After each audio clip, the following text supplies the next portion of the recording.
Va ora in onda Zoom, il drive time in mezzo ai fatti con Antonino Danna.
L'avventura, buonasera, siete sulle magiche onde di Radio Libertà. Questo è sempre Zoom, il drive time in mezzo ai fatti, o meglio, chilometro Zoom.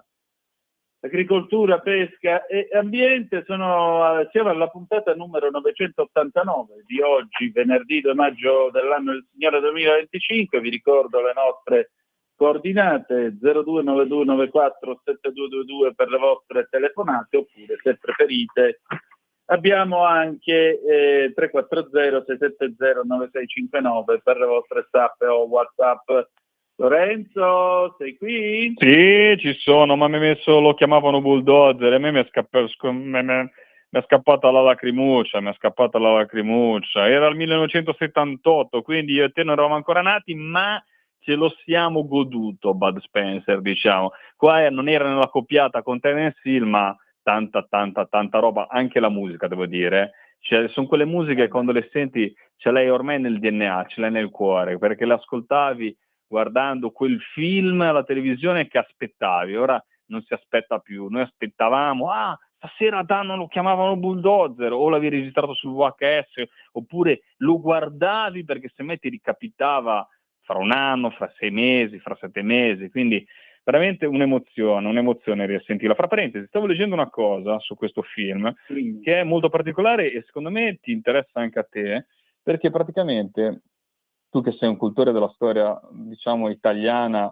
del fine del secolo e del millennio, e diciamo che c'è questo aneddoto che è, diciamo, naturalmente tragico, perché è legato al rapimento di Aldo Moro. Praticamente il primo giorno di riprese, lo chiamavano bulldozer, coincise con la data del rapimento di Aldo Moro. Naturalmente sospesero le le riprese, e lo scenografo che andò a casa e aveva le armi nell'auto di scena, fu fermato da una pattuglia che faceva i controlli, naturalmente era tempo di Brigate Rosse, e aveva queste armi di scena e rischiò l'arresto. Questa è una cosa che stavo leggendo, avrei iniziato a vedere un po' di curiosità mentre ascoltavo la musica, insomma. Storia cinematografica che si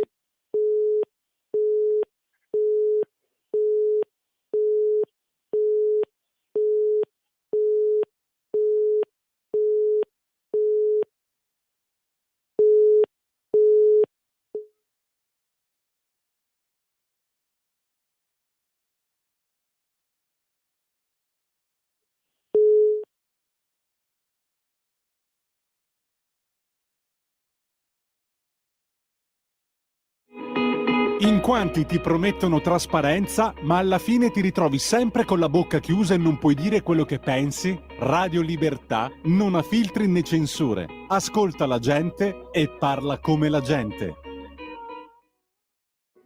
Da oggi la tua radio è ascoltabile anche con la televisione in digitale. Sul telecomando della televisione digitale o del tuo ricevitore digitale puoi scegliere se vedere la TV o ascoltare la radio. Risintonizza i canali radio e troverai anche Radio Libertà, canale 252. la tua radio.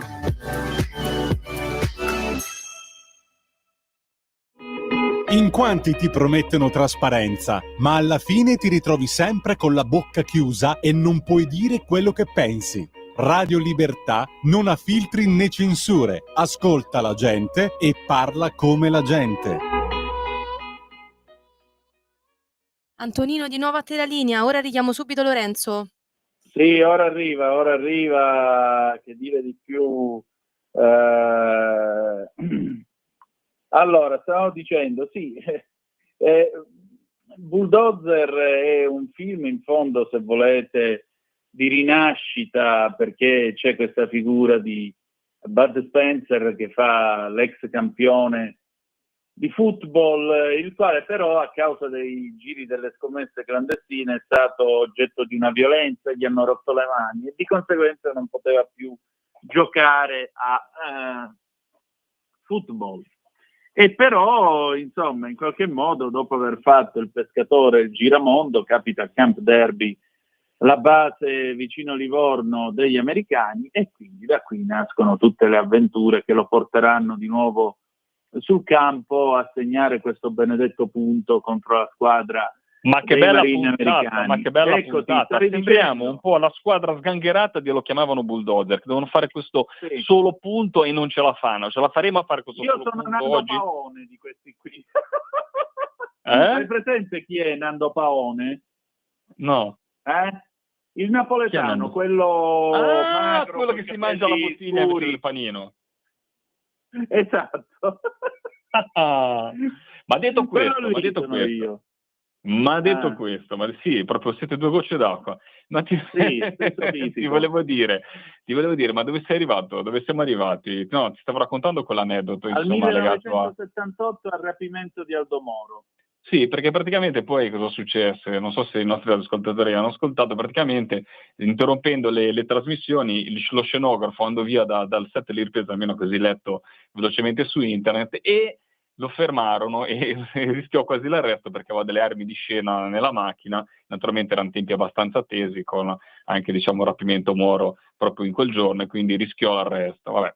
Comunque queste note di colore che si mischiano un po' fra purtroppo la comicità di Bud Spencer e, diciamo, diciamo una triste storia, diciamo una triste pagina della nostra storia, la storia italiana. Ma detto questo, comunque, insomma, tanti sorrisi, tanti ricordi, Antonino, da quel film, dai.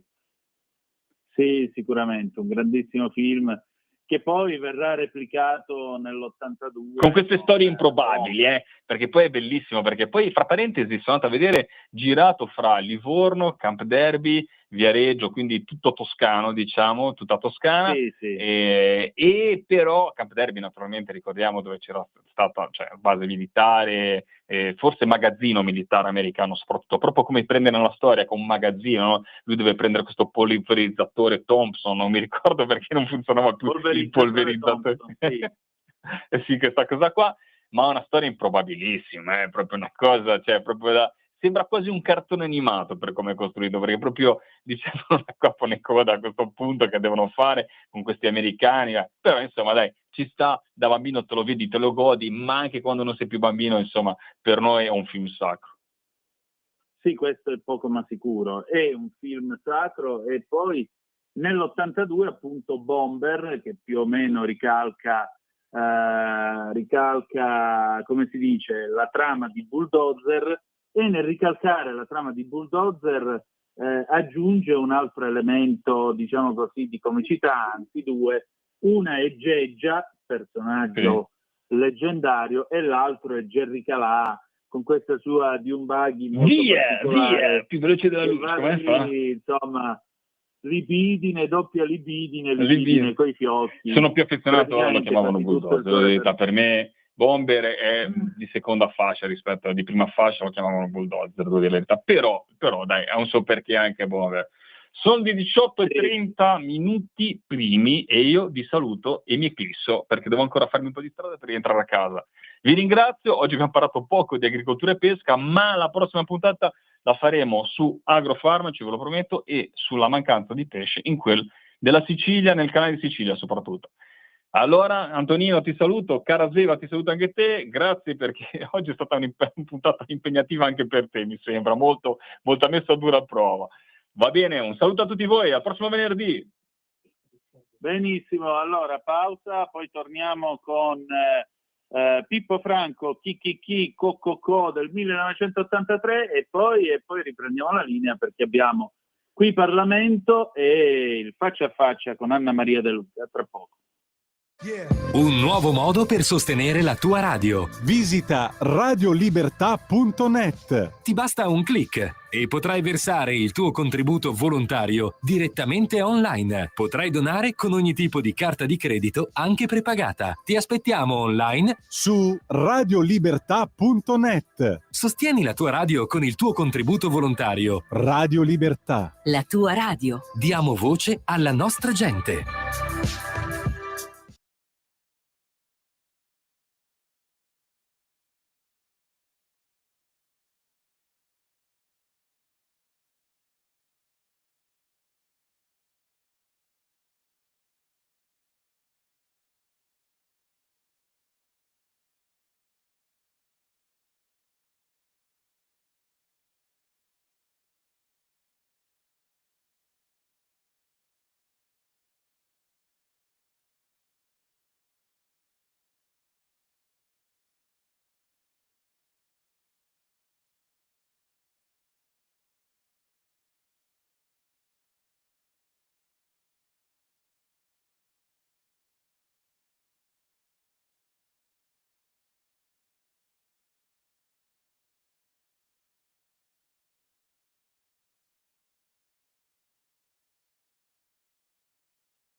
Sveva, rieccoci qua alle 18:34 minuti e 26 secondi sulle magiche onde di Radio Libertà. Questo è sempre Chilometro Zoom, Antonino Danna al microfono con voi. Questo era Pippo Franco con Chi Co del 1983. Ma adesso è il momento del Qui Parlamento, andiamo in Sicilia dal senatore Nino Germanà, perché la Lega si è presentata alle elezioni provinciali. Facciamo il punto su come è andata. Sveva, quando vuoi.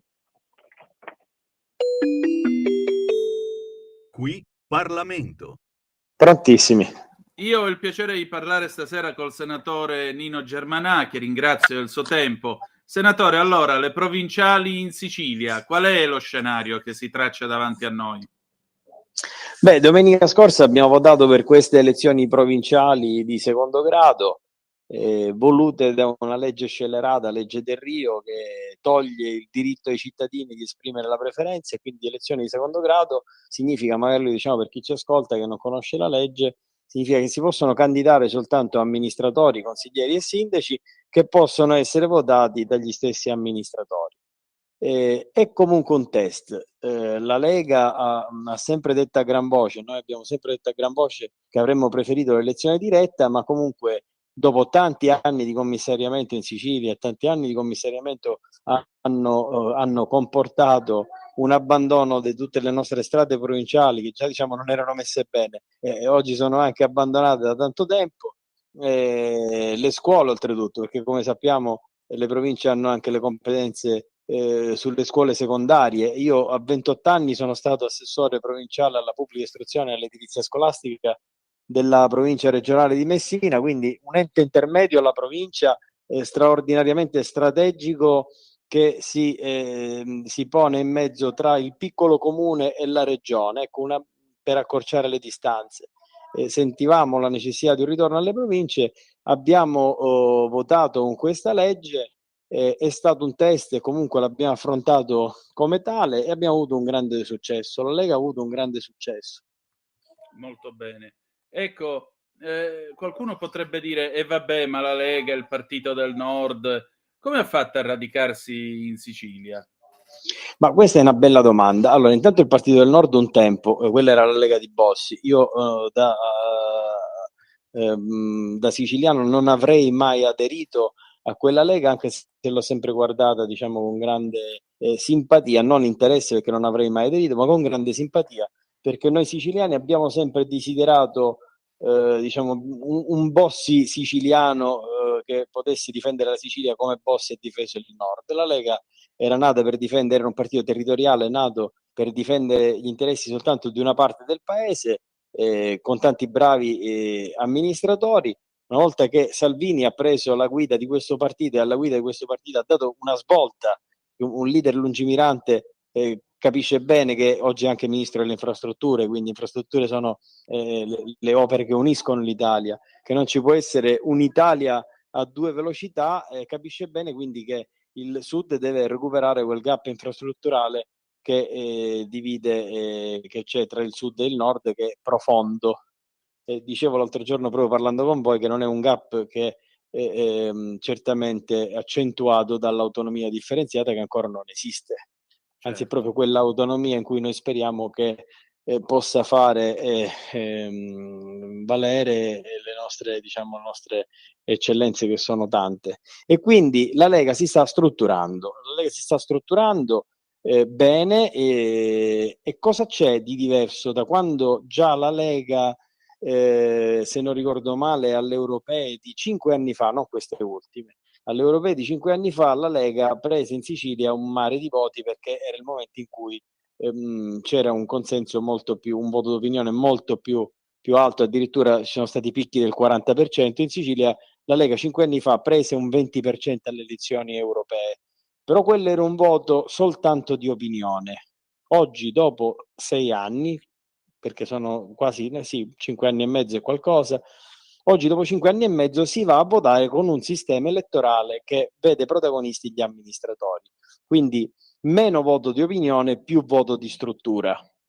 E fare questi risultati in Sicilia oggi col voto di struttura significa che la Lega c'è, e la Lega non è una cosa così. La Lega oggi è un partito che Io in questi mesi mi sono vantato con gli organi di informazione, ho vantato che alla Lega hanno aderito da quando io sono commissario.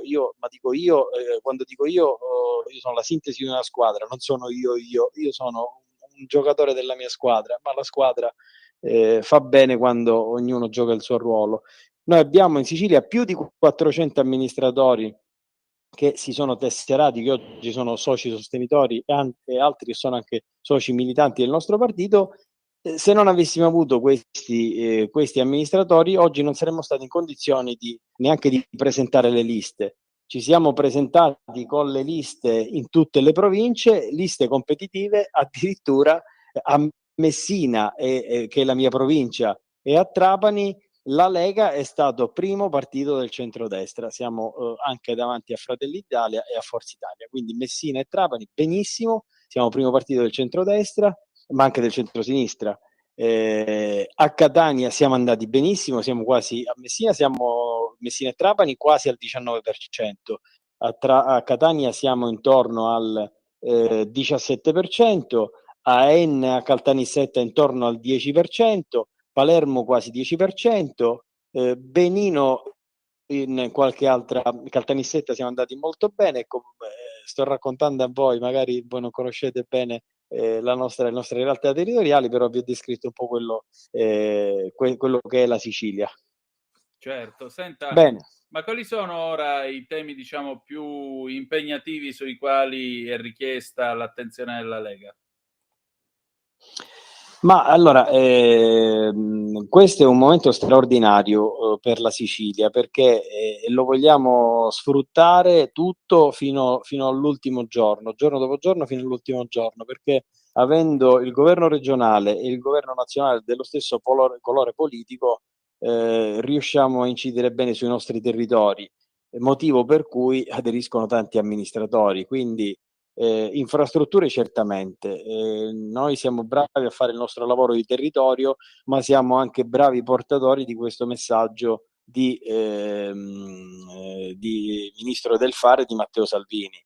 È un voto di struttura, ma è un voto di struttura che è diciamo fondato su gente che crede, che vede che c'è un partito che ha dei ministri bravi che lavorano per il territorio, quindi tanti investimenti che stanno arrivando nella nostra Sicilia, nel nostro sud, ma nella nostra Sicilia in particolare, e quindi questo è il motivo d'orgoglio per noi che sta facendo crescere il partito. Quali investimenti? Investimenti sui porti, sulla rete ferroviaria, sulle autostrade. Noi abbiamo il ponte è una delle infrastrutture. Sì, è diciamo per noi il cavallo di battaglia, perché poi il ponte è il grande attrattore di tutti quegli altri investimenti che servono, ma il ponte è un'infrastruttura, sì, è la madre di tutte le battaglie, ma voglio dire che il ponte è un'opera che in sé costa intorno ai 5 miliardi, più comunque tutte le opere compensative, eccetera. È un'opera che va intorno ai 14 miliardi, ma vogliamo parlare di 30 miliardi, di quasi 30 miliardi di investimenti che già ci sono, con cantieri che sono già avviati dal gruppo RFI, ANAS. Insomma, è un momento felice per la Sicilia. Molto bene, e allora buon lavoro, senatore. Bene, grazie a voi. Grazie, è stato un piacere stare con voi. Qui Parlamento. A te la linea, Antonino. Grazie cara Sveva, alle 18:43 minuti e 31 secondi. Adesso passiamo al faccia a faccia di questa sera. Allora, c'è un'immigrazione che ormai è rappresentata da qualcosa come 700.000 imprese, spesso individuali, almeno nel 72% dei casi, le quali operano nel settore del commercio, per esempio. Bene, tutte queste imprese sono gestite da immigrati che lavorano regolarmente, pagano le tasse, danno anche lavoro. E allora di queste imprese di immigrati se ne è occupata la nostra Anna Maria De Luca, che non è soltanto dirigente scolastico del liceo classico, del liceo, scusate, Maria Montessori in quel di Roma, ma è anche una collega che scrive su Repubblica. Sentite che cosa ci siamo detti in questa conversazione. Vai pure, Sveva.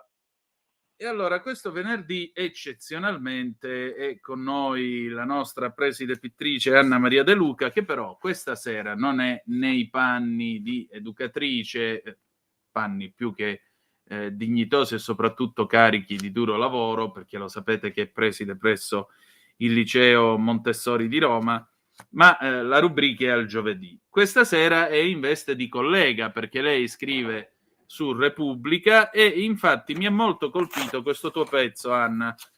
Gli ultimi dati di Unioncamere, 666.767 imprese che sono state aperte da immigrati. Questo è il rapporto immigrazione e imprenditoria di IDOS e CNA basati sugli ultimi dati di Unioncamere. E allora, insomma, la famosa scena dell'egiziano che si prende la pizzeria e poi diventa un bravissimo pizzaiolo esattamente quanto un italiano, ha portato anche alla nascita di altri business, mi pare di capire. Dov'è che questi immigrati si sono integrati e hanno trovato lavoro? Buonasera a tutti, buonasera Antonino. Sì, sono dati molto importanti per farci, come dire, inquadrare l'Italia di oggi, no? Il momento storico che viviamo. Sono dati che sono stati riportati da IDOS, che è il Centro Studio e Ricerche che ti ricordi nacque dall'originario gruppo dei ricercatori della Caritas, quelli Sì. che facevano il dossier statistico immigrazione, mi pare che il primo fosse addirittura del 91, mentre il CNA è la Confederazione Nazionale dell'Artigianato della Piccola e Media Impresa.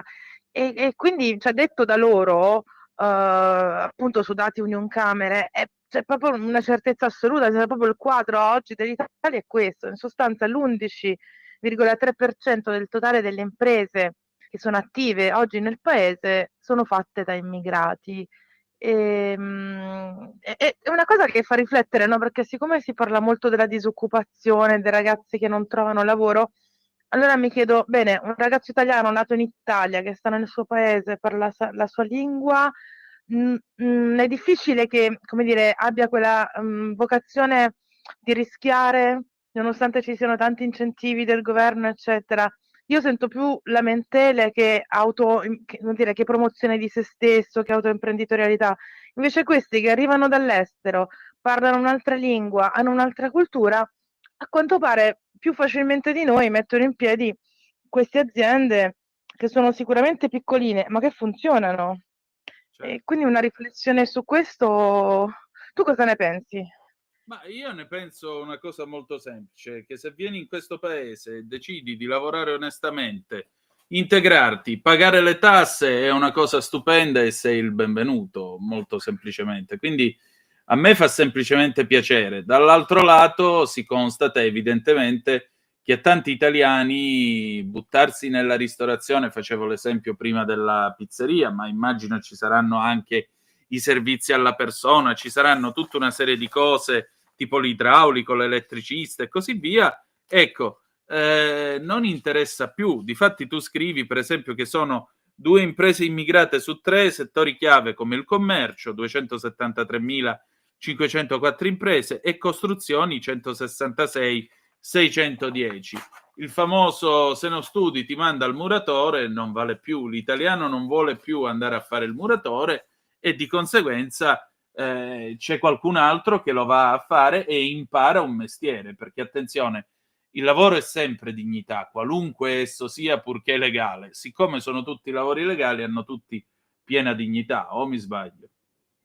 Sì, ma guarda, Roma per esempio è una città dove ci si muove spesso, cioè si cambia spesso casa, c'è un grande giro di mobili, infatti c'è anche una pagina Facebook, te lo regalo se te lo vieni a prendere, perché la gente che cambia casa ha molta difficoltà a smontare il mobile, portarlo via, quindi fa prima a regalarlo. Se tu provi a chiamare qualcuno per traslocare, è quasi impossibile trovare degli italiani. Sono tutti ragazzi che vengono dal Sud America oppure dall'area africana, eccetera. Come dire, questo è un lavoro che non richiede chissà quali competenze, no? Basta insomma un po' di forza fisica e serietà. Però vedi, è un campo, ma anche i portieri, no? I portieri dei palazzi, cioè questi tipi di lavoro che non richiedono particolari titoli di studio, sono ormai coperti quasi completamente dai ragazzi immigrati, però sono lavori che a noi servono. Cioè, Sì, serve certo. qualcuno che trasloca, serve un portiere. Certo. Sì. Ma io, per esempio, c'è un amico che abita in pieno centro a Milano e ogni volta in cui vado a trovare questo amico c'è il portiere. Il portiere è, se non ricordo male, equadoregno. Per cui voglio dire, l'italiano non vuole fare più determinati mestieri ed a questo punto qualcuno li prende. Se li prende, si impratichisce e li svolge in maniera regolare, è soltanto un arricchimento per tutti quanti. Tra l'altro, la cosa più interessante è che molto spesso sono imprese individuali, 72,4%, è tutta gente che ha il coraggio di mettersi in proprio. Allora io mi domando, ma gli italiani, cioè, vogliono solo il posto dietro la scrivania? Possibile? Ma guarda, è una bella domanda. Perché allora, microimpresa, cioè la piccola impresa, secondo la definizione europea, la piccola impresa è un'impresa che occupa meno di 50 persone, no? Media impresa arriva fino a 250 occupati e se non sbaglio, se non ricordo male, un fatturato di non più di 50 milioni di euro. E la microimpresa invece è quella che occupa meno di 10 persone e che han fatturato un bilancio annuo non superiore a 2 milioni di euro. Quindi queste persone, questi ragazzi, diciamo, sono in quest'area qua, microimpresa, quindi o impresa individuale o al massimo 10 persone. Quindi è un'operazione che anche gli italiani potrebbero fare, no? Anche da ragazzi, degli amici, mettendosi insieme potrebbero fare una microimpresa. Forse nelle start-up questa cosa si verifica di più. Nella tecnologia ci sono dei ragazzi che sicuramente si uniscono per creare app, per creare innovazioni tecnologiche, però nei settori del commercio, dell'artigianato è molto difficile. Sono settori che adesso sono totalmente ricoperti dai ragazzi immigrati. E ti dico che l'idea di Valditara, adesso per tornare alla Sì. scuola, di esportare l'ITS all'estero è un'idea fantastica, perché sai, quando ti occupi di scuola come ministro, in realtà non ti occupi solo di scuola, ti occupi di tutto il sistema paese, perché appunto devi formare, no, le future generazioni. E pensa che erano stati messi 4 milioni di euro all'inizio, più altri 124 in un decreto firmato appunto dal ministro, per rafforzare proprio il modello 4+2, no? Quindi la filiera tecnica, e per portare l'ITS Academy all'estero. Questo significa che quando questi ragazzi arriveranno in Italia non saranno più costretti a fare i traslocatori perché non hanno nessun titolo di studio, ma arriveranno con una formazione che alle nostre imprese serve. Sì. Perché alcuni dati dicono che fra 3 anni le imprese non troveranno più personale, perché appunto manca la formazione. Questi ragazzi che all'estero possono formarsi in cose che servono in Italia, le aziende italiane avranno sicuramente una marcia in più per aprire ancora più aziende, cioè per avere una formazione specializzata.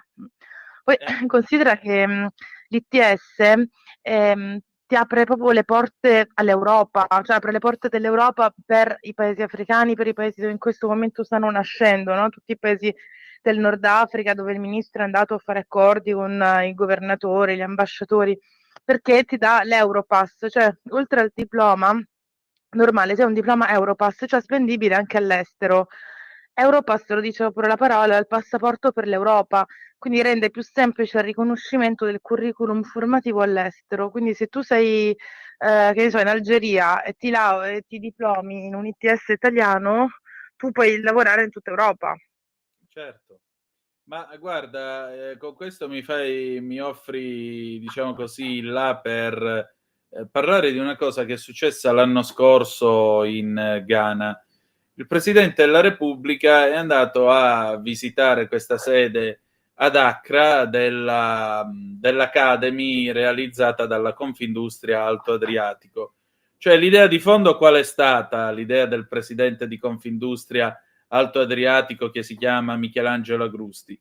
Lui si è messo d'accordo con i salesiani lì nel Ghana, per cui cosa succede? I ragazzi vengono formati, vengono preparati, arrivano in Italia che già sanno l'italiano e hanno una preparazione per lavorare in Italia, hanno già un contratto di lavoro e una residenza, per cui trascorso il periodo in Italia, 1 anno, 2 anni, quant'è, possono decidere se continuare a lavorare in Italia oppure tornare e quindi esportare, o meglio, reimportare, se vuoi, la loro formazione arricchita dalla presenza in Italia nel loro paese e quindi potenziare l'economia del Ghana. Ecco, questo è uno schema che, se mi posso permettere, è la vera applicazione di un potenziale piano Mattei.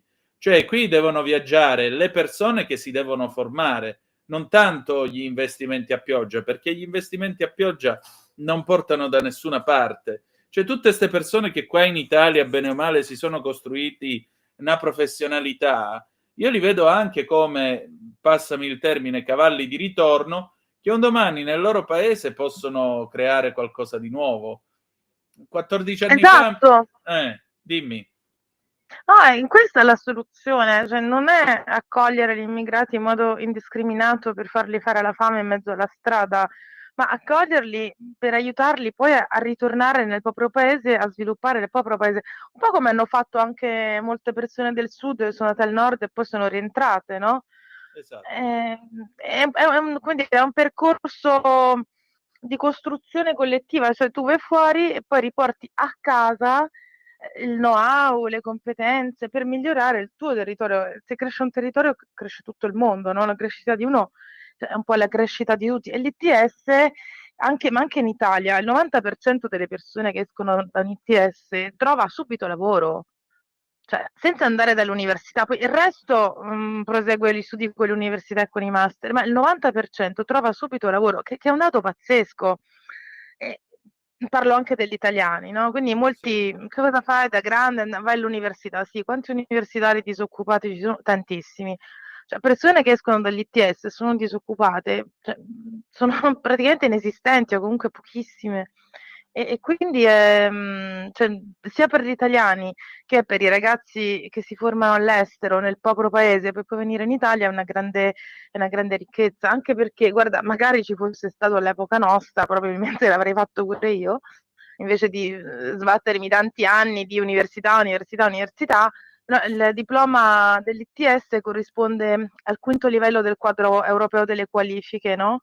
Del framework europeo, perché in sostanza per comparare i titoli di studio dei vari paesi esiste questo quadro europeo dove tu puoi controllare quanto vale un titolo da un paese all'altro, e un titolo ITS in tutta Europa vale a un 5° livello, quindi insomma è un ottimo ingresso nel mercato del lavoro, e poi da lì puoi crescere, quindi è proprio la soluzione alla disoccupazione, non solo per gli italiani ma anche per gli stranieri. Giusto ieri è stata la giornata dei lavoratori. Decisamente. Aggiungerei un'altra cosa. Dicevo, 14 anni fa sono stato ad Agadir in Marocco. C'era questo Bello. salone dedicato appunto come si dice, alla salute degli oceani, e io ero ospite appunto del re del Marocco. I giornalisti eravamo tutti ospiti del re del Marocco. Un bel giorno, dovendo andare a pranzo in questa enorme esposizione, capito in un posto che era un ristorante che sembrava un ristorante italiano. Mi siedo, vengo servito con preparazione, con qualità, buoni prodotti, eccetera, eccetera. Poi mi sono fermato un momento a complimentarmi col titolare, e quello mi ha risposto in un perfetto italiano dicendomi: ma guardi che io ho passato 20 anni della mia vita nel settore della ristorazione a Rimini. Quindi questo non è che aveva fatto l'università, questo aveva fatto l'università, il master e l'academy di come si tratta il cliente, visto che aveva lavorato a Rimini. Per cui, a maggior ragione, quando tu hai un'immigrazione così, che poi esporta e crea lavoro nel paese d'origine, allora è una ricchezza, è come se lo è, e va incentivata. Certo, assolutamente. Ma anche con l'Egitto, per esempio, no? Ci sono stati 4 protocolli d'intesa in pochi mesi, appunto, tra il ministro dell'istruzione italiano e quello dell'Egitto, sempre nel settore tecnico e professionale. Da tutti questi paesi può nascere ricchezza anche per l'Italia. È sicuramente la via giusta, anche perché, insomma, se tu ribalti l'asse, no? Pensa che, come dire, guardando il Mediterraneo, i paesi cioè Calabria, Sicilia, no? I paesi del sud Italia diventano il nord del Mediterraneo, invece di certo. essere il sud dell'Italia, sono il nord del Mediterraneo. Quindi se tu potenzi i paesi a sud del Mediterraneo, in realtà potenzi anche i paesi a sud dell'Italia, Decisamente. spostando il baricentro nel Mediterraneo, no? E quindi si tratta di ragionare proprio su altri schemi, anche di geopolitica, quindi è fondamentale l'ITS, è proprio la chiave per il futuro. Sì, sì. E tra l'altro in quell'occasione, appunto, nel viaggio ad Accra, aveva proprio Mattarella aveva detto che era necessario potenziare gli ITS proprio in quest'ottica di apertura all'estero. Quindi, se si vuole, le cose si possono fare e possono essere un vantaggio reciproco, e in questo c'è molto del pensiero di Mattei, che voleva appunto un accordo win-win, un vantaggio reciproco tra entrambi i paesi che si accordavano con lui nel campo del petrolio. In questo caso il petrolio è dato dalle conoscenze e dalla preparazione professionale. Senti Anna, ma ora tra l'altro questa cosa riverbererà sul giubileo, perché 4 e 5 maggio c'è il giubileo degli imprenditori, no? Non è stato sospeso questo. Sì, io sto sentendo male, non so se tu riesci a sentirmi. Io ti sento perfettamente. Stavo dicendo, Ok. ci sarà ora il giubileo degli imprenditori. Come ricade tutto questo su questo giubileo? Sì, il giubileo degli imprenditori è il giubileo appunto di tutte le persone che lavorano nell'impresa. In chiave, voglio dire, di pace, in chiave di come dire, equilibrio delle diseguaglianze, in un momento di crisi globale, eccetera, il giubileo punta a mettere al centro la persona, il lavoro e il bene comune, come diceva il purtroppo compianto Papa Francesco. No? Quindi Sì. nel giubileo l'imprenditoria immigrata viene presentata come un esempio di resilienza e di partecipazione, perché spesso in queste imprese si sviluppano i valori della solidarietà, dell'inclusione, è proprio un modo per entrare a far parte della società, quindi non è solo una questione economica, ma anche una questione umana, perché significa che tu, cioè, riesci a come dire, usare, tra virgolette, la terra che ti ha ospitato per farla crescere, per farla diventare rigogliosa, per produrre frutti, per esempio nel caso dell'agricoltura, che poi potrai vendere per fare sì guadagno, però se lo fai in modo sostenibile, in modo ecologico, otterrai anche un vantaggio, come dire, di equilibrio universale, no? Come si dice, il battito di una farfalla, com'era? Il battito di una farfalla da La una... farfalla che Esatto, scusami. dall'altra parte del mondo riesci a sentirlo, anche se è una cosa minima. Quindi, Esatto. certo, il giubileo senza il Papa fa un po' tristezza, però lui che è sempre stato attento al terzo mondo, ai paesi poveri, eccetera, sicuramente sarebbe stato felice di vedere, come dire, che alcuni di questi ragazzi arrivati col barcone alla fine sono riusciti a diventare imprenditori. Cosa che è sempre stata vera al contrario, perché quando parlavi prima del Marocco, pensavo ai miei viaggi in Marocco, prima degli attacchi ISIS, io ho avuto anche una mezza età di trasferirmi in Marocco tanti anni fa, perché vedevo che tanti francesi, ma anche tanti italiani, erano andati là ed erano riusciti a fare impresa, cosa che in Italia non avrei mai potuto fare, perché c'erano delle condizioni economiche vantaggiosissime, che il re era molto illuminato, cioè, Sì. condizioni economiche vantaggiosissime, un clima fantastico, però arrivando col know-how italiano, siccome comunque gli italiani sono molto amati anche lì, avevi una marcia in più. Io mi ricordo una signora che ho conosciuto di Milano, che abitava in un monolocale a Milano dopo il divorzio, vendendo il monolocale in città, è andata a Marrakech, ha comprato un riad, è diventata un'imprenditrice, fa accoglienza ai turisti ormai da più di 15 anni, la sua vita è completamente cambiata, cioè da che diventerà insomma nella soglia quasi della povertà in Italia, è andata lì, è diventata un'imprenditrice che vive benissimo. E quindi, cioè, come noi abbiamo fatto impresa in questi paesi in passato, poi sono anche state colonie, no? Anche se noi con le colonie non siamo mai stati bravissimi, devo dire.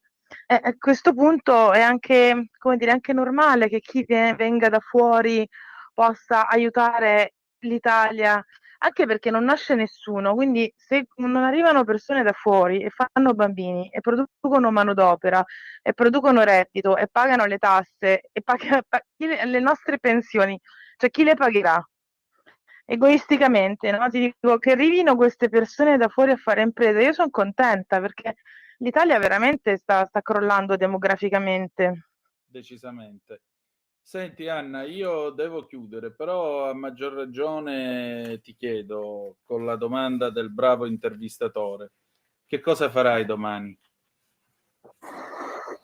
Domani 3 maggio. No, domani in Allora, generale, mica ti chiedo la tua vita privata. domani in generale, no. Non sono fatti miei, scusa. Stavo pensando al calendario, ogni tanto mi perdo i giorni. Guarda, l'anno scolastico si sta avviando finalmente verso la chiusura e quindi domani allora volevo cercare qualcuno per far fare dei corsi di formazione ai docenti non di sostegno sulle tematiche per i ragazzi con disabilità, cioè nel senso che i ragazzi che hanno varie forme di disabilità hanno chiaramente l'insegnante di sostegno, però è giusto che anche l'insegnante non di sostegno, cioè l'insegnante di classe comune, abbia le competenze, non a livello dell'insegnante di sostegno, però comunque che abbia le competenze necessarie per aiutare quei ragazzi quando gli insegnanti di sostegno non ci sono, anche per evitare degli errori che si possono fare per non conoscenza di alcuni temi, no? E quindi stavo cercando di capire chi potrei individuare per fare formazione ai docenti non di sostegno. Quindi questo volevo fare domani, mettermi alla ricerca tra associazioni. Molto bene. Molto bene. Allora, buon lavoro direi. Sì, più o meno, insomma, diciamo un lavoro leggero questo, insomma, un lavoro di ricerca. E allora buona ricerca, dai. Grazie. E poi farò una bella passeggiata. Ecco, questa è sempre una buona idea. Nietzsche diceva che le idee migliori vengono camminando, per cui buona passeggiata.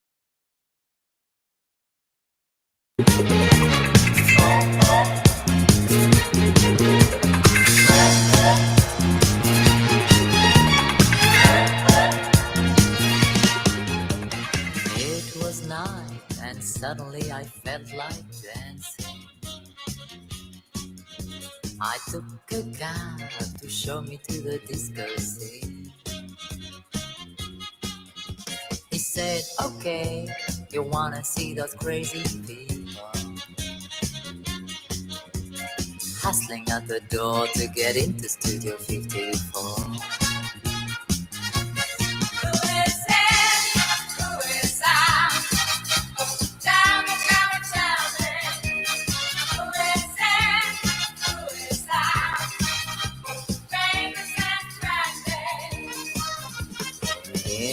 People always have to smile, but they only travel by Concord. They're doing things you can't afford. They are the fashion act. People you see in the magazine. They are the fashion act. They're always smiling. They only go out after dawn. But on their trendy track, they are the fashion act. They are the fashion act.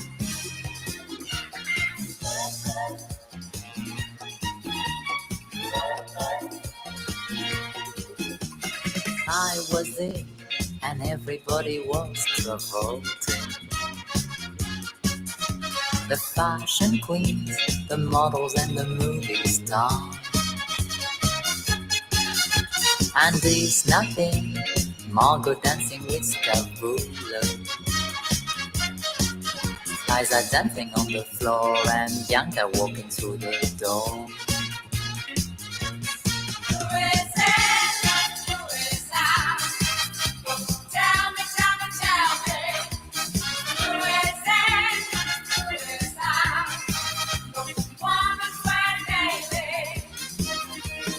Rockstar sniffing, Juan Marisa is posing, Paloma's counting her panties, the models of Zoli's fly. A te la linea, Antonino. Grazie a te, Sveva, come sempre. Forse c'è una telefonata, o mi sbaglio? No, ancora no, perché è stata... Purtroppo l'ho persa, quindi appena richiama l'ascoltatore lo riprendiamo subito. Va bene, non c'è problema. Allora, nel frattempo noi proseguiamo la nostra trasmissione, siamo sempre sulle magiche onde di Radio Libertà. Questo è sempre Zoom, il drive time in mezzo ai fatti. Tonino Danna al microfono con voi, vi si aspetta sempre e comunque qui sulle magiche onde di Radio Libertà, e in particolare trovandoci facendo, ecco, noi siamo alle 19, 10 minuti e 44 secondi. Avete ascoltato Fashion Pack di come si dice, Fashion Pack di Amanda Lear, anno di grazia 1979. Orbene, adesso noi andiamo a parlare di arte, per cui a questo punto dovremmo entrare in comunicazione con Ale Musella. Vediamo un po' se ce la facciamo. Abbiamo l'ascoltatore. Come abbiamo l'ascoltatore? Pronto? Sì, pronto, ciao, sono Manzoni. Ciao Manzoni, dimmi. Mi meraviglio che sei in onda, non sei mobilitato come Landini. Niente, a parte dimmi tutto. La mia considerazione è questa. Allora, mi è capitato, sono due le cose. Mi è capitata qui, sono andato a mangiare la pizza in un posto dove mi hanno consigliato, lì si mangia bene, un bel posto, eccetera, eccetera, un paese vicino. Benissimo, andiamo lì a mangiare la pizza in questo posto. Sono praticamente marito e moglie che sono arrivati dal Paraguay, Uruguay, adesso non mi ricordo esattamente, insomma, sudamericani, e hanno rilevato questa pizzeria, un bel locale, bello grande, l'hanno riarredato tutto nuovo, moderno, eccetera, eccetera, è sempre pieno, pienissimo. Bisogna prenotare perché sennò non riesci a entrare a mangiare. La bellezza di questo locale è che tu entri e rimani stupito dal fatto che il marito e moglie, il cuoco egiziano, il cameriere è un robot. Cioè praticamente questo robot è impostato, praticamente fai conto che è un tavolino a rotelle, no? Sì. Lui va in cucina, prende i piatti, no? E gli dicono questo piatto qua lo porta al tavolo 1, questo piatto qua lo porta al tavolo 2, secondo l'impostazione che danno sull'ordine, e lui arriva con le rotelle. È bello, c'ha la faccina, ti sorride, se ti vede si ferma, no? Si ferma, tu ti sposti, lasci passare il cameriere, lui viene lì e ti dice è arrivato il tuo piatto, e te lo dice nella lingua in cui tu parli. Se sei italiano te lo dice in italiano, se sei inglese te lo dice in inglese. È fantastico. Chiaramente non ha le braccia, non ti può porgere il piatto. Tu prendi il piatto dal tavolino, e lui grazie, se ne va, se ne ritorna in cucina, prende l'altra consegna e la porta all'altro tavolo. Allora, sto coso qua, sto meccanismo qua, gli è costato 3.000 euro, no? Ne ha due, gli è costato 3.000 euro l'uno, che fanno questo lavoro nel ristorante a consegnare le cose, eccetera. E guarda, siamo io e mia moglie, abbiamo eliminato i camerieri, no? Che si costavano e poi un giorno c'erano, un giorno non c'erano, tutte promenate. Questi lavorano giorno, notte, aperto, chiuso, no? Oltretutto li aprono anche il locale, quando è ora, vi accendono le luci, tirano sulla Claire, Fanno tutto quel lavoro lì, fantastico. Sì, è una meraviglia davvero. È una cosa bestiale, è bestiale soltanto per vedere questa cosa qua. La seconda cosa, avevo un amico in Italia che si chiamava Mimo, ma in realtà si chiama Mohamed Vatalapesca, che lavorava nella ditta dove lavorava mia moglie e faceva le pulizie. Poi ha messo su un'azienda di pulizie e quindi lavorava per altre ditte. Abbiamo avuto bisogno di fare un trasloco, è venuto lui con una squadra di egiziani che facevano il trasloco. Benissimo, l'ha fatto perfetto. Questo qua nel frattempo con le rimesse che mandava in Italia si è costruito una casa in Egitto dove abitava, che è una cosa, ma non ti dico che ci ha mandato le foto, non ti dico cosa è, sarà 1000 metri quadri, una cosa bestiale, che qua noi ce la sogniamo una casa così. E lui era fidanzato con una ragazza italiana, ha dovuto lasciarla perché la madre e il padre gli hanno detto che abbiamo combinato il matrimonio con la tizia, la figlia dello zio, del cugino, del cognato, sai come fanno loro il matrimonio combinato, no? Sì, e lui ha detto purtroppo ti devo lasciare, qui e là, insomma lei ci è rimasta male, è andato lì questo è nell'ottica. Poi ci sarebbe la terza cosa sul Marocco, vabbè, ma la facciamo la prossima volta, dai. Stammi bene, 048, teniamo duro, dai, ciao. Certo, dai, mi raccomando, un abbraccio. Grazie Manzoni. Adesso Sveva, direi che vediamo se riusciamo a entrare in contatto con l'immenso Ale Mutella e ci avviamo verso la fine di questa puntata.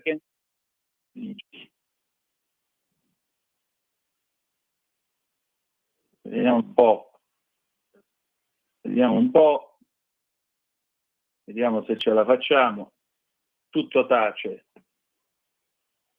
Antonino, lo sto cercando di chiamare.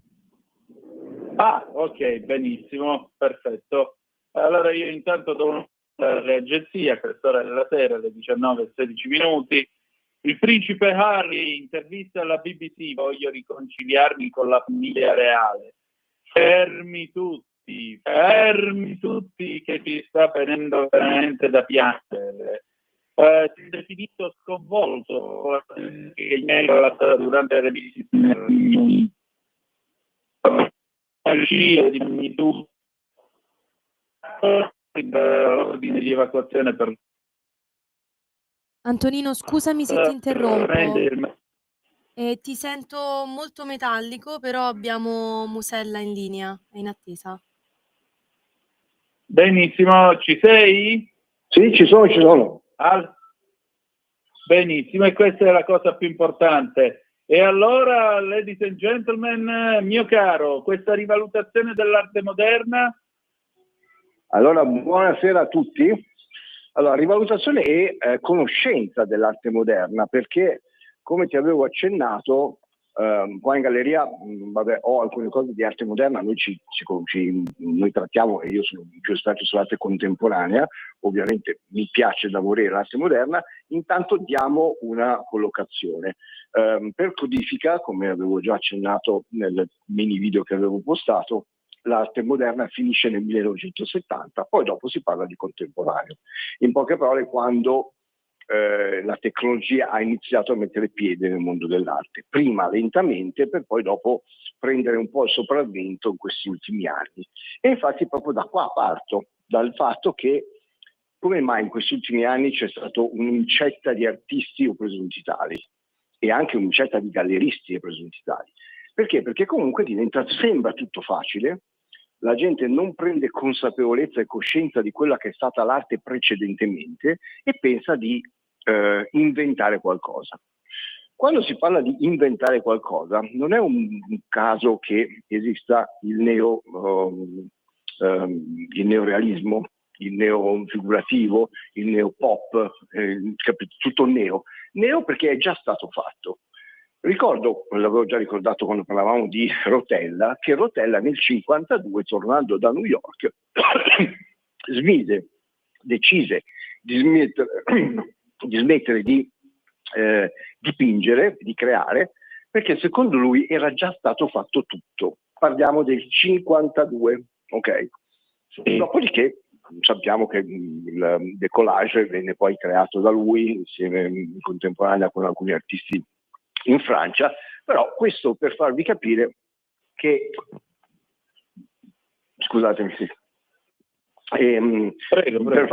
Per farvi capire che comunque anche adesso, e maggiormente adesso, nel momento in cui ci sono dei giovani che pensano di aver inventato qualcosa, io li invito caldamente a studiare o andare a documentarsi.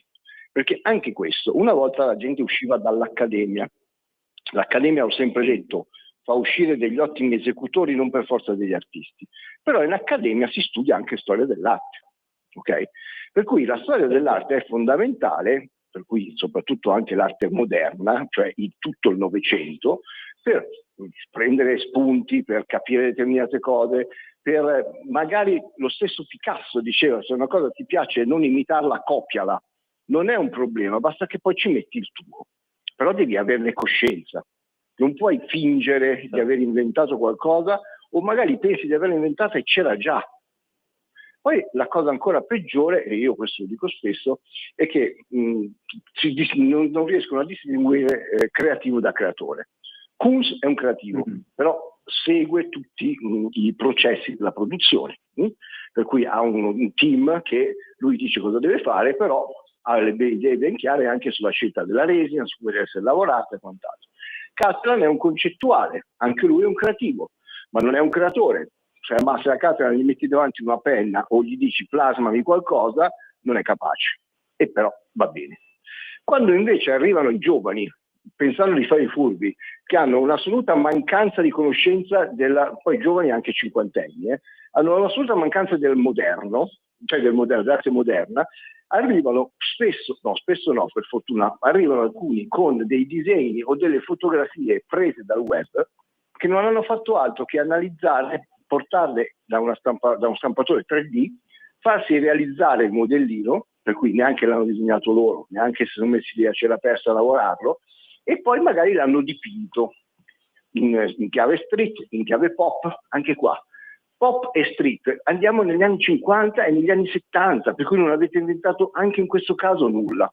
Se tu guardi come vi ho fatto notare alcune volte, la street art nasce negli anni 70 nelle strade newyorkesi, ok? Proprio in contrasto con lo Stato, col governo, o comunque perché volevano lanciare dei messaggi che abitualmente sui canali tradizionali non venivano mandati, perché erano in contrasto, perché non andava bene, perché c'era il regime, per tutto quello che vuoi. Per cui già il concetto di parlare di street art e averlo appeso in galleria, ti ho detto, è un contrasto, cioè nel senso, se è in galleria vuol dire che è codificata, vuol dire che è accettata, per cui non è più un'arte di protesta. Per cui già dovrebbe essere chiamata in un'altra maniera. Però questo lo devi sapere. Anche perché io dico sempre, la differenza tra un oggetto e un'opera d'arte è l'anima che tu racconti. Allora, fino a quando fanno ancora la street sulle pareti e magari vengono anche denunciati, mi sta bene.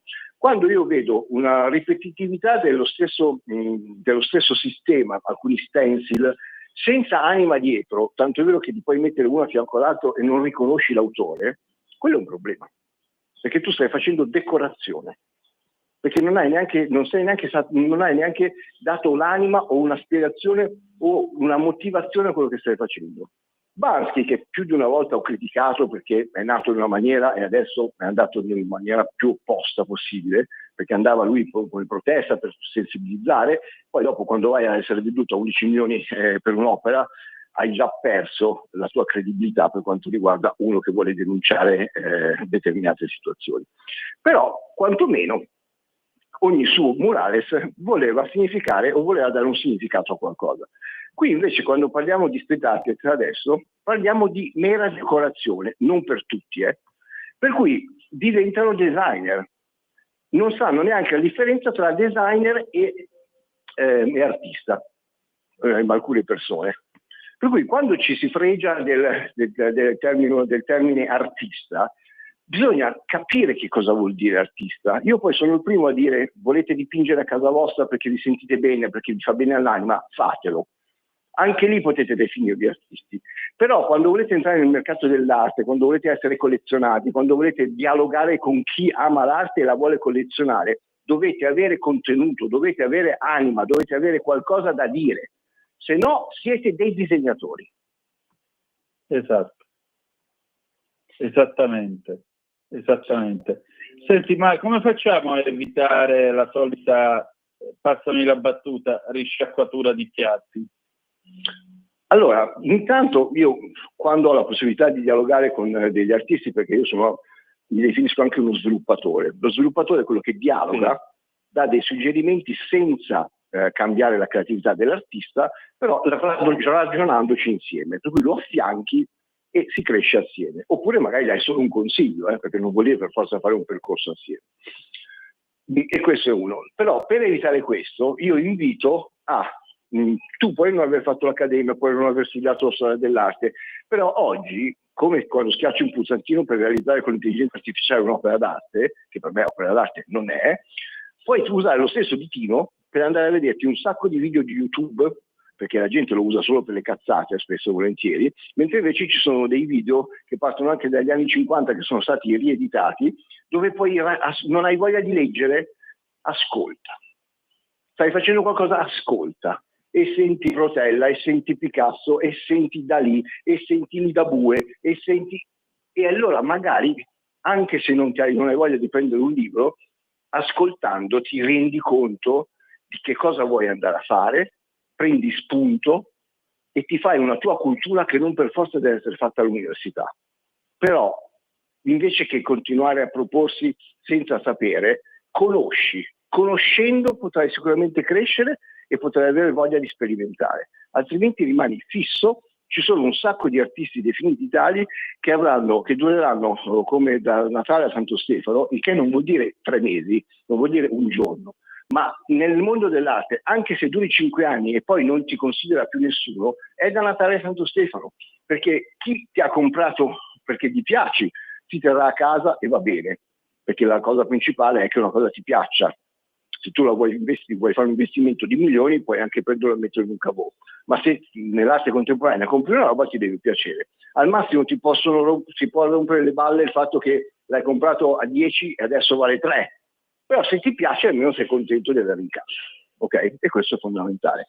Cosa che invece, se uno compra per investimento, e per cui anche i galleristi suggeriscono, no, compra questo perché sicuramente tra 2 anni è... e poi sparisce, tu hai preso per il culo chi ha comprato e chi ha comprato si è sentito defraudato. Prima di tutto l'arte dovrebbe essere comprata perché ti piace, allora ti incazzerai di meno.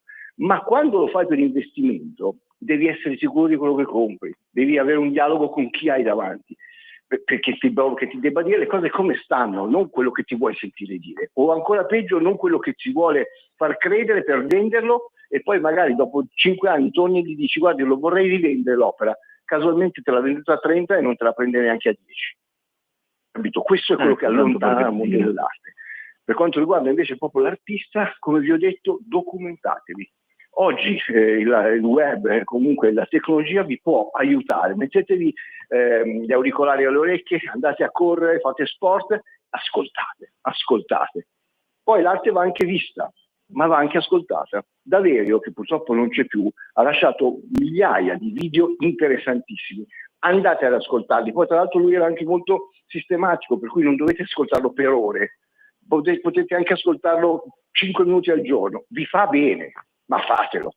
E non venite in galleria, non da me, ma in generale, con la prosopopea di dire io sono. Voi nel mondo dell'arte non siete nessuno, come molti anche artisti non lo sono e non lo saranno mai. Ma se volete ricrearvi il vostro spazio, studiate e metteteci l'anima. E poi non è detto che diventiate qualcuno lo stesso, però almeno state bene con voi stessi e quando proponete le vostre opere, le proponete col cuore e chi vi ascolta, chi vi compra, comprerà il vostro pensiero, non l'oggetto. Se no vai in un negozio di design o vai di Ikea.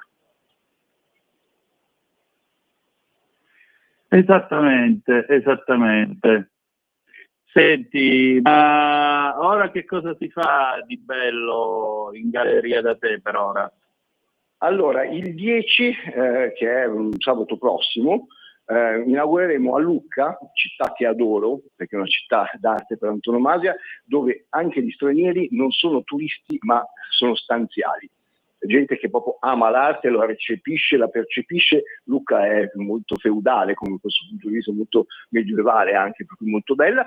Avremo la possibilità di mettere 12 opere per tutto il territorio, nella città di Lucca, di Gustavo Vélez. Gustavo Vélez è un artista, astrattista, scultore colombiano, per cui rimarranno lì fino a settembre, per cui se siete in Toscana, a parte passare a salutarmi, se siete a Forte dei Marmi, per me è sempre un piacere stringere le mani e dare un sorriso o fare 4 chiacchiere con le persone, però Lucca ve la consiglio, per cui già ve la consiglio in generale come città. Sarà molto bello, infatti poi magari posterò determinate cose, perché comunque ci sarà un percorso, un diario di viaggio all'interno di questa splendida città, da qui a una settimana. Esatto, e questa è la cosa più importante. Senti, che dire di più, insomma, ora viene maggio, e maggio che periodo è per le gallerie? Allora, io sono nei periodi estivi, o comunque pre-estivi, la gente va fuori. Oggi per esempio Forte dei Marmi è una giornata splendida. Questo che cosa vuol dire? È bello per chi vuole godersi il fine settimana o i fine settimana lunghi come questi. Per quanto riguarda le gallerie, ricordatevi che paradossalmente in galleria si vende di più o si dialoga maggiormente nei periodi invernali, perché hai più tempo da dedicare e perché le persone passeggiano facilmente e non vanno al mare, e per cui sono più curiose, sono più invogliate ad entrare in un posto dove non per forza devi comprare, perché Forte dei Marmi è piena di boutique di altissimo livello, dove chi entra compra, o magari non entra perché si sente a disagio, perché se entri in un negozio di abbigliamento è più facile che si aspettino che tu compri qualcosa. Quando entrate in galleria nessuno si aspetta che voi compriate niente, perché la percentuale di persone che comprano è bassissima. Però se il gallerista è una persona che ama l'arte, sarà contento lo stesso di accogliervi. Pronto? Pronto? Musella, scusami, purtroppo Antonino è caduto dalla linea. Tu continua, glielo riprendo subito, va bene? Ok, va bene.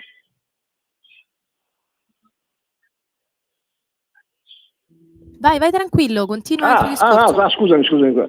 Per cui se trovate appunto qualcuno che è pronto e disposto a dialogare con voi, entrate senza nessun tipo di problema. Per cui vi dico, il periodo invece pre-estivo e estivo paradossalmente è buono dalle 6 di pomeriggio in poi e dopo cena, quando la gente passeggia ed è più tranquilla, perché giustamente quando c'è il sole, anche le mostre grandi, quando io ho fatto Andy Warhol a Villa Bertelli 3 anni fa, quando mi avevano detto che secondo loro non sarebbe entrato nessuno a febbraio e marzo perché sono mesi morti a Forte dei Marmi, abbiamo fatto il pienone.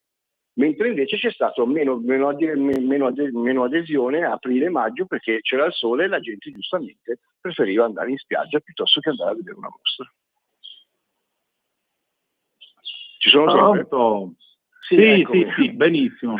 Senti, allora, mi stai dicendo, per concludere, quindi, che periodo è per le gallerie?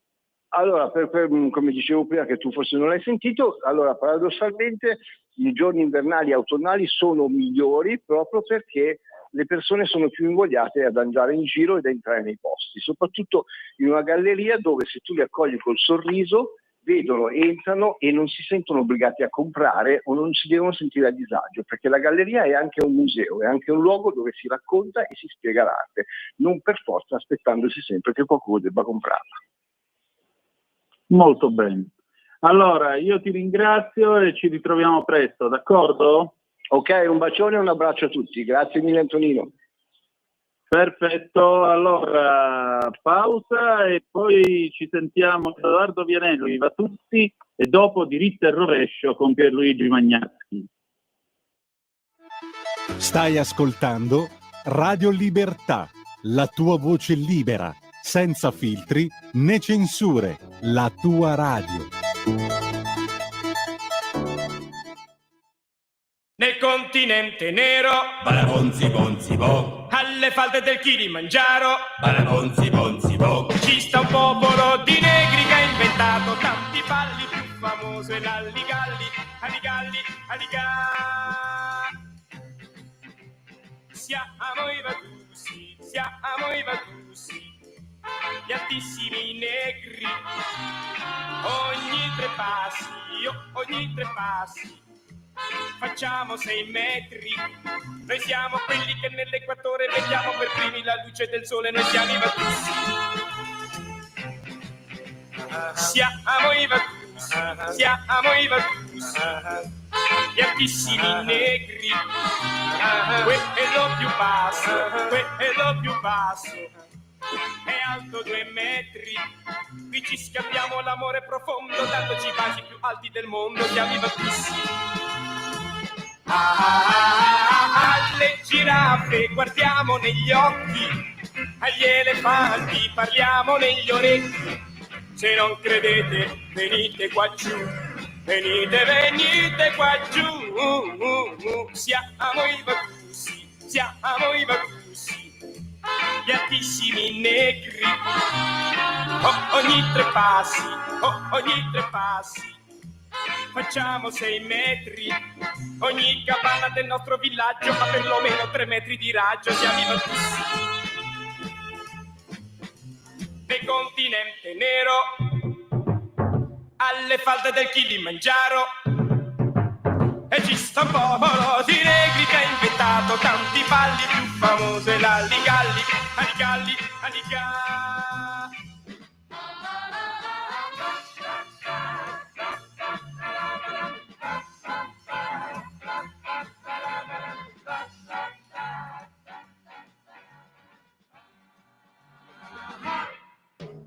Siamo i Vatusi, siamo i Vatusi. Di nuovo a te la linea, Antonino. Benissimo, allora aspetta, facciamo una cosa, siccome sono le 19:35 e 45 secondi, mandiamo in onda il diritto e rovescio con l'implacabile Pierluigi Magnaschi, se ce l'hai pronto, vai pure. L'unico continente che oggi abbia una popolazione in ancora forte crescita è l'Africa e in essa il boom demografico si rileva soprattutto nei paesi dell'Africa subsahariana, cioè al di sotto dell'equatore. Attualmente gli africani che vivono fuori dall'Africa sono 20 milioni, cioè 3 volte più numerosi di quanti essi erano nel 1990. Essi sono molto più numerosi, ad esempio, degli indiani che vivono fuori dall'India e dei cinesi emigrati. In Europa vive più della metà degli africani emigrati, ma questa percentuale sta diminuendo dal 1990. Essi infatti oggi emigrano in America, Cina, Arabia Saudita e Turchia, ma si prevede che nell'immediato futuro la pressione migratoria africana crescerà soprattutto in Europa. Inoltre, l'invecchiamento delle popolazioni delle Filippine e del Messico crea inevitabilmente un bisogno di addetti nei paesi più ricchi che saranno sempre più degli africani. Questi nuovi flussi sono tra l'altro condivisi dalle nazioni africane di partenza, per cui questi nuovi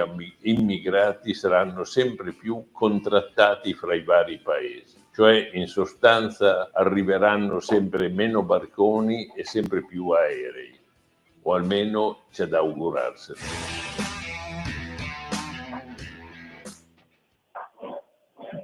Molto bene, questo era l'implacabile Pierluigi Magnaschi, le 19:37 e 42 secondi. L'ANSA batte adesso auto sulla folla Stoccarda, feriti, fermato l'autista. Di nuovo le auto sulla folla in Germania, questa è una cosa orrenda, se posso permettere. Andiamo a vedere che cosa è successo. Lo dice la polizia, un'auto ha investito un gruppo di persone a Stoccarda in Germania, sul posto ci sono diversi feriti. Lo scrivono la polizia e i vigili del fuoco su X. Secondo la Bild l'autista è stato fermato. Non è ancora chiaro se si sia trattato di strade. Non è ancora Antonino, purtroppo ti sento malissimo. Antonino, purtroppo ti sento molto metallico. Niente, io avevo aperto appunto la pagina dell'ANSA, niente, la compulserò da qua. Adesso ti sento molto meglio adesso. Perfetto, non c'è problema. Se volete intervenire 0292947222 oppure 340-670-9659. E allora andiamo a vedere quindi anche la BBC, vediamo cosa c'è di nuovo a quest'ora della sera. Ecco qua, anche qui la BBC ovviamente apre con il principe Harry che dice di volere la riconciliazione con la famiglia reale. In un'intervista esclusiva in California il principe dice che suo padre non gli parla dal momento in cui ha fatto questa lite legale per la sua sicurezza. E ancora Kearney, il primo ministro del Canada, dice che incontrerà Donald Trump la prossima settimana. In Argentina e Cile sono in corso delle evacuazioni dopo l'avviso dello tsunami. Attenzione, molta attenzione su quello che accade. Per cui questa è la situazione, insomma. Andiamo un po' indietro, andiamo a vedere anche su ADN Kronos che cosa c'è di interessante. Naturalmente a quest'ora della sera alle 19:40. Intanto vi avviso che domani avremo il garage dell'Alfista alle 9:35 trattabili e poi lunedì io tornerò alle 7:30 con la rassegna stampa e a seguire con Zoom alle ore 18:05 trattabili. L'esclusiva, la Meloni che parla all'ADN Kronos. Con Trump leali ma non subalterni, no all'utilizzo strumentale dell'antifascismo. Mi ripresenterò agli elettori dicendo ve l'avevamo promesso e l'abbiamo fatta. Ancora Sensi, sulle carceri Meloni perde l'occasione, prigioniera della faccia feroce della destra, il presidente della Commissione Diritti Umani del Senato. Dopo l'intervista della Premier all'ADN Kronos, nemmeno Papa Francesco può nulla sulla convenienza elettorale. Sovraffollamento insostenibile nelle carceri, la lettera di Alemanno a Nordio. Poi appunto vi abbiamo detto del terremoto in Cile, una scossa di magnitudo 7.5, l'allerta dello tsunami. Vediamo un po' che cosa è accaduto. Fortissimo terremoto oggi al largo del Cile, le autorità nella mattina del 2 maggio del 25 hanno invitato la popolazione residente a evacuare la regione di Magallanes all'estremità sud del paese, dopo aver lanciato l'allerta tsunami a seguito del sisma magnitudo 7,5 che ha colpito al largo della costa del paese.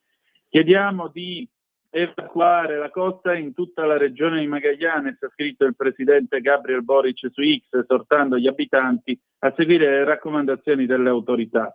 I video diffusi su X, compresi quelli che fanno riferimento alle immagini dell'emittente TVN, mostrano il livello anomalo del mare in prossimità della costa. L'acqua dopo la scossa si ritira di diversi metri rispetto alla normalità. Altri video mostrano la popolazione che evacua le zone a rischio dopo gli alert telefonici inviati dalle autorità. Ancora vi dicevo dell'intervista della Meloni all'ADN Kronos, sono già le 19:42 e 14 secondi. Presidente Meloni, il suo governo è arrivato al giro di boa. Se pensa alle tante vicende, dice lei, che abbiamo vissuto in questi 2 anni e mezzo, ai cambiamenti intorno a noi, ma anche alle tantissime cose fatte, mi sembra lontano il 2022. Se pensa a quella che vogliamo ancora realizzare, ragiono come se avessimo appena iniziato. Anche quando la stanchezza fisica prende il sopravvento, non penso mai di aver fatto abbastanza. Dopodiché, al di là delle sensazioni, c'è un dato inconfutabile. Il governo che presiede è già oggi il quinto più longevo della storia repubblicana, certamente saliremo ancora in questa classifica. È stabile, poggia su una maggioranza coesa e questa stabilità aumenta le considerazioni per l'Italia. E allora, alle 19:43 e 2 secondi, io direi che dovremmo chiudere questa nostra trasmissione. Ci vogliamo salutare con Petula Clark, ciao ciao, del 1965, che dire di più appunto, domani 9:35 il garage dell'Alfista, oppure se avete voglia e lunedì alle 7:30 riprenderà al solito la rassegna stampa. Grazie per essere stati con noi e ricordate che malgrado tutto, the best is yet to come, il meglio deve ancora venire. Vi ha parlato Antonino Danna, buonasera.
Avete ascoltato Zoom, il drive time in mezzo ai fatti.